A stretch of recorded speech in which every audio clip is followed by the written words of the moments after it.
ریاست هغه بنیادي خطرو خبره چېرته لاړه، هغه کرپشن ختمولو خبره چېرته لاړه، هغه د بېروزګاره خلکو له روزګار ورکولو خبره چېرته لاړه، 50 لکه کورونو جوړولو خبره چېرته لاړه. موږ خو اوسه پورې په هغې باندې ونه لیدل چې څه باندې عمل شي. په دې 3 کاله کې چې کومه ګراني راغله، زما خدای ریکارډ ګران راغلی. اوسه پورې موږ په دې باندې پوه نه شو چې دا موجوده حکومت چې دی کله راپاسي نو وایي چې یاره دا د تېرو حکومتونو د وجې نه دا ګراني راغله ده. پرون هم چې تاسو کتلي نو دې وزیر اعلی راغلی و پیرسدې ته، او هلته کې وایي چې یاره دا ګراني چې دا صرف د تېرو حکمرانانو د وجې نه راغلې ده. موږ دې دا تپوس کوو چې 3 کالونه خو ستاسو په ټول ملک کې حکومت دی، هغه ستاسو کارکردګي چېرته راغله؟ زه د هغه زړو خلکو نه خو خلک تنګ وو، زه د هغوی د لاسه چې دې ملک خلک ټیک نه روان. اوس خو 3 کالونه ستاسو کارکردګي ده، ستاسو هغه کارکردګي چېرته راغله؟ موږ ته د هغې تاسو جواب راکړئ. موږ خو اوسه پورې په دې باندې پوه نه شو. وزیر اعظم چې راپاسي نو وایي چې یاره دا ګراني د کرونا د وجې نه ده. 2-3 ورځې مخکې په تاسو کتلي دا بیان یې ورکړی. وزیر خزانه چې کوم د معیشت چې دی انچارج دی هغه وایي چې نه دا ګراني د IMF د وجې نه ده، او وزیر اعلی صاحب وایي چې نه دا ګراني د زړو حکومتونو د وجې نه ده.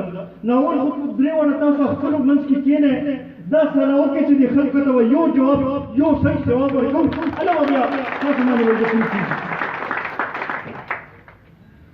عزتمندو دا هم یو عجیبه خبره ده، وایي چې یاره دا ګراني چې ده دا به ډېره زر تېره شي.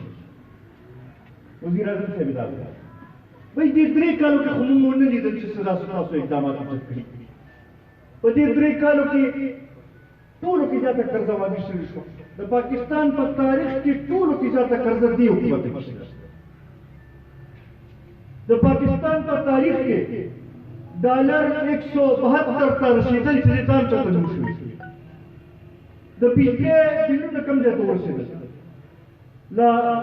زما خیال رزمونو کې بیا فیصله کوي، بیا روپۍ او 195 پیسې چې بیا زیاتې دا لا پته نه کېږي چې دا به کوم ځای کې ایسایي کېږي. پرون مې یو سوشل میډیا باندې یو دغه کتلو، وایي چې یاره د پېټرولو قیمت خو 127 ته ورسېدو.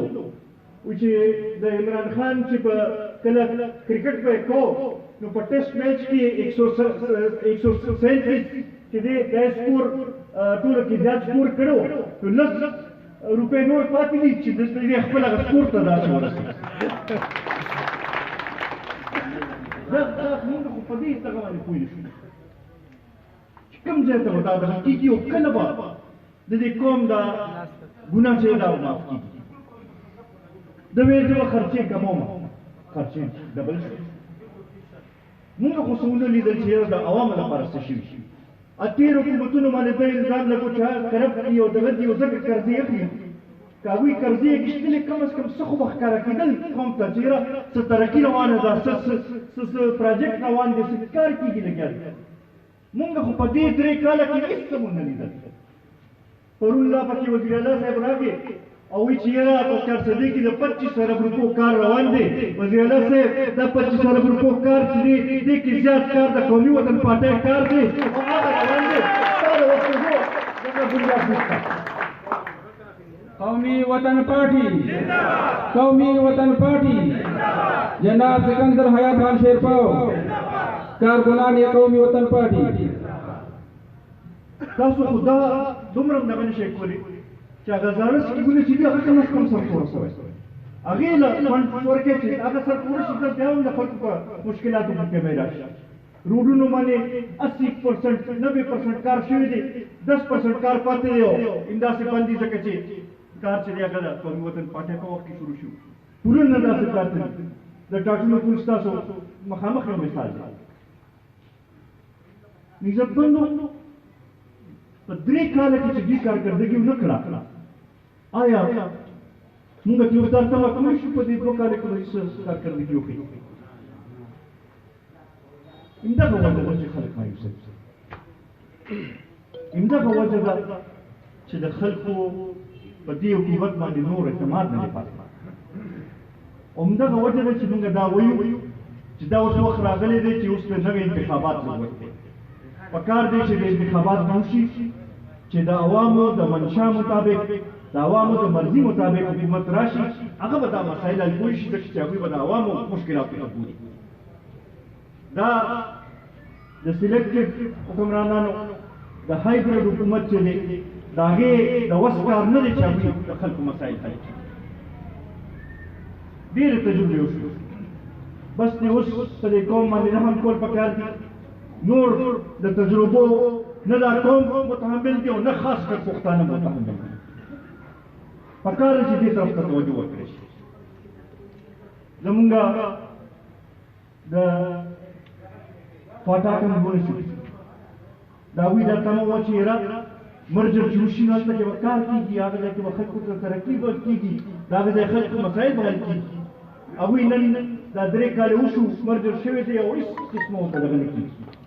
د هغوی چې کومې هلته اوس روادې شوي هغه سرته نه دي رسولې شوي، ځکه چې د دې حکومت چې دی هغه توجه عوامو طرف ته نه ده، د دې توجه نورو خلکو طرف ته ده، دا خپل ارد ګرد دا غونډ شوي سرمایهدارو طرف ته ده.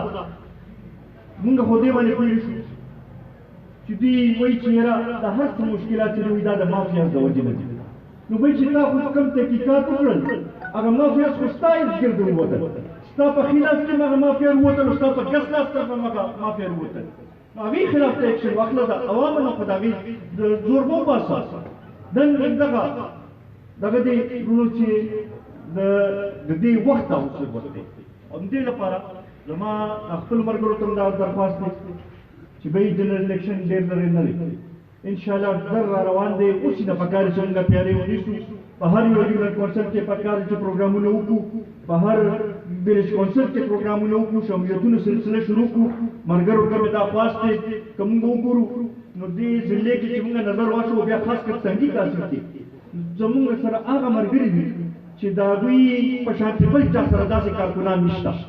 زه دغې ملګرو ته تاسو درخواست کوم چې راپاسئ، راویښ شئ او وګرځئ او د خپل مشر چې کوم تاسو کارونه کړي دي، کوم د علاقې خدمت یې کړی دی، هغه خلکو ته وښایئ او ورته ووایئ چې راځئ دعوت ورکړئ. دا خلک چې دي ولې تږي دې ته ناست دي، تاسو راپاسئ او تاسو وګرځئ. انشاءالله دا زما یقین دی چې پوره په دې ضلع کې بل څوک به بیا څوک دلته کې دغه نه کوي، هر چا توجه به چې دی هغه قومي وطن پارټۍ اړخ چې صرف زموږ دا کارکنان راپاڅوي.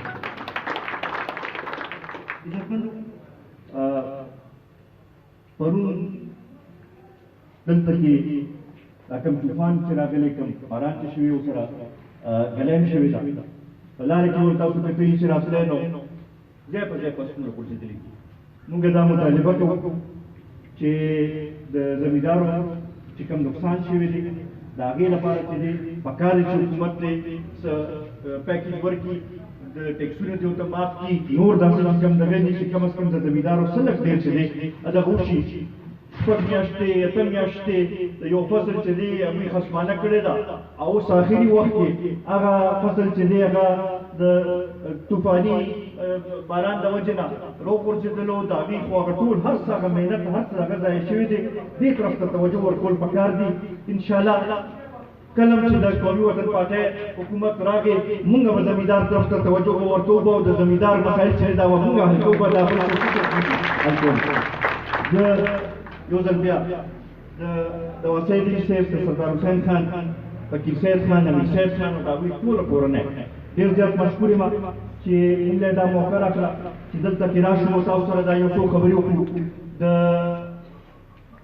شوډاګ یونین کونسل د تنظیم د ټولو مشرانو ډېر زیات مشکور یم چې بار بار دا دغه کوي لګیا دي. دا تمه لرم چې نور یونین کونسل او مشران دلته کې چې ناست دي هغوی هم کوشش کوي به هغوی به هم شمولیتونه سلسله شروع کوي به انشاءالله الله راته مخامخ ناست دی.